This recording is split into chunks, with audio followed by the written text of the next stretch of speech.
नमस्कार प्यारे विद्यार्थियों, अंतर्राष्ट्रीय विधि की इस वीडियो श्रृंखला में आपका स्वागत है। आज के हमारे इस वीडियो लेक्चर का विषय है प्रत्यर्पण। ये प्रत्यर्पण शब्द हमने काफ़ी बार सुना है। अभी हाल ही के दिनों में काफ़ी चर्चा में रहा है।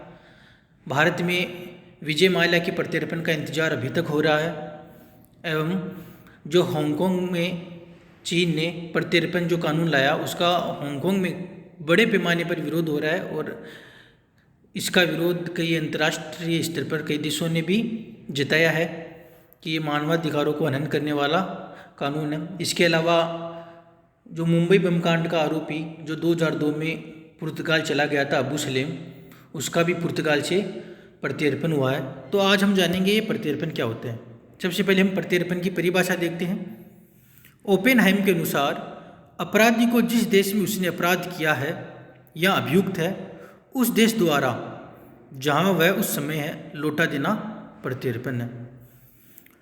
ग्रोसेस के अनुसार प्रत्येक देश का यह कर्तव्य है कि या तो अपराध करने वाले व्यक्तियों को स्वयं दंड दे या उसे ऐसे राज्यों को लौटा दे जहाँ उसने अपराध किया है। अर्थात कोई व्यक्ति है एक्स, उसने भारत में अपराध किया है और वो वहाँ से भागकर पुर्तगाल चला जाता है। भागने के पीछे अपराधी की यह मंशा होती है कि वो उस देश की डांडिक विधि से बच सके, उसे दंड न मिले और उससे बचने के लिए वो दूसरे देश में जाके छुप जाता है। उसका उद्देश्य विधि के प्रावधानों को विफल करना होता है। उस देश में जहाँ वो जा छुपा है उस देश द्वारा अगर वहाँ उसको पकड़ लिया जाता है तो उस देश द्वारा उसको वापस भारत को सौंपना ही प्रत्यर्पण कहलाता है। तो वर्तमान में हवाई यातायात, जल यातायात के माध्यम से एक देश द्वारा दूसरे देश में भाग जाना बड़ा ही आसान हो गया है और इस तरह एक व्यक्ति अपने राज्य में अपराध करने के बाद उसकी पूरी संभावना होती है कि वो उस देश की विधि से बचने के लिए किसी अन्य देश में जा छुपे। और सामान्यतः क्या होता है कि जिस देश में जहाँ वो छुपता है उस देश का राज्य उसको अधिकारिता के अभाव में स्वयं दंडित करने में असहज होता है। इसलिए ही अपराधी प्रवृत्ति के लोग अपराध करके दूसरे देशों में जा छुपते हैं। तो जो प्रत्यर्पण शब्द है वो दो लैटिन शब्द एक्स और ट्रेडिशियम से बना है, जिसका सामान्य तात्पर्य है अपराधियों का परिधान या फरारी को सौंपना। इस तरह प्रत्यर्पण में दो राज्य शामिल रहते हैं। जो पहला राज्य है वो राज्य क्षेत्रीय राज्य कहलाता है, अर्थात वह राज्य जहाँ अभियुक्त या दोषित पाया जाता है। और दूसरा राज्य निवेदक राज्य, अर्थात वह राज्य जहाँ उस अभियुक्त या उस दोषित ने अपराध किया गया। दूसरा राज्य निवेदक राज्य इसलिए कहलाता है क्योंकि राज्य क्षेत्रीय राज्य द्वारा किसी व्यक्ति की वापसी केवल दूसरे राज्य के अनुरोध पर ही की जाती है, अन्यथा नहीं। और सामान्यतः ये जो अनुरोध होता है वो जो राजनयिक माध्यम होता है उनके द्वारा किया जाता है। इस तरह प्रत्यर्पण के आवश्यक तत्व हो गए हैं। प्रत्यर्पण अपराध को रोकने एवं अपराध करने वाले व्यक्ति को संबंधित राज्य द्वारा दंडित करने तक होता है। अर्थात प्रत्यर्पण का उद्देश्य अपराध कारित करने से रोकना है। अगर एक व्यक्ति अपराध करके दूसरे देश में जा छुपता है और संबंधित देश उस व्यक्ति को वापस प्रत्यर्पित नहीं करता है तो इससे क्या अपराधियों के हौसले बढ़ जाएंगे और अपराध करने की जो दर है उसमें काफ़ी तेजी आएगी।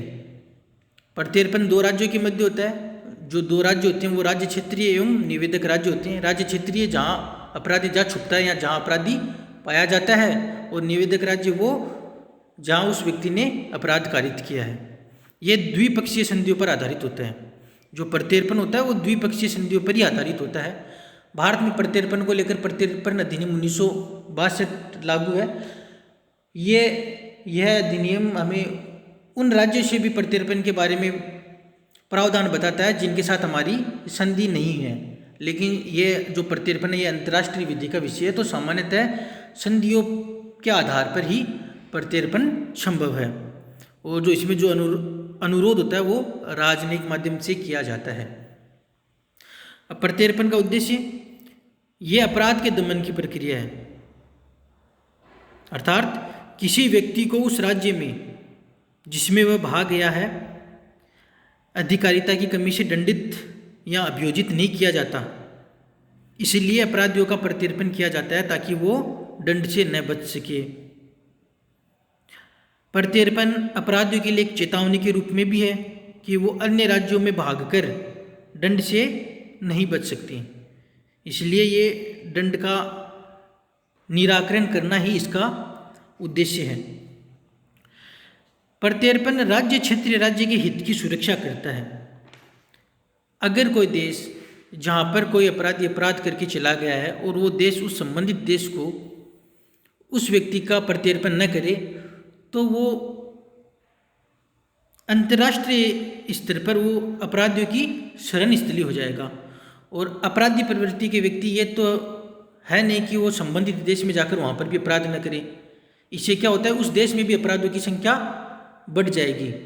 तो राज्य क्षेत्रीय राज्य के ये हित की सुरक्षा करता है, इसलिए वहाँ से अपराधियों का प्रत्यर्पण कर दिया जाता है। और ये पारस्परिकता के सिद्धांत पर आधारित है, अर्थात जिस राज्य से अपराधी को सौंपने का अनुरोध किया जाता है वह भविष्य में उस राज्य से अपराधियों को सौंपने का अनुरोध कर सकता है। मतलब आज अगर कोई देश किसी अपराधी को प्रत्यर्पित करता तो भविष्य में वह उस देश से किसी अपराधी के प्रत्यर्पण की मांग कर सकता है।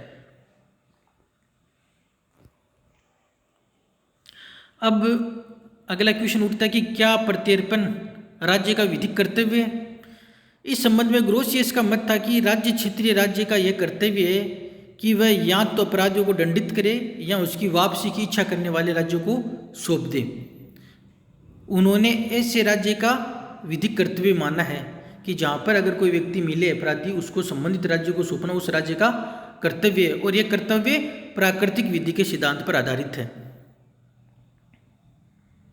लेकिन वास्तव में इस अभ्यास का राज्य अनुसरण नहीं करते हैं।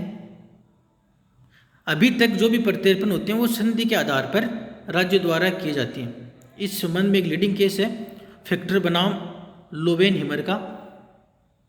इसमें संयुक्त राज्य अमेरिका के उच्चतम न्यायालय ने यह निर्णय दिया कि अंतर्राष्ट्रीय विधि संधि के अतिरिक्त प्रत्यर्पण के किसी अधिकार को मान्यता नहीं देती।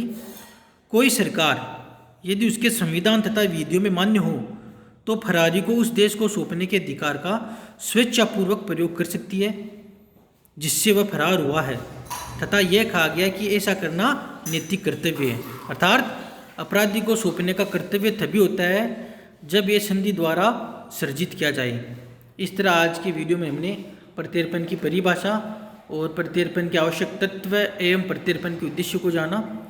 आगे हम प्रत्यर्पण विधि पर चर्चा करेंगे। धन्यवाद।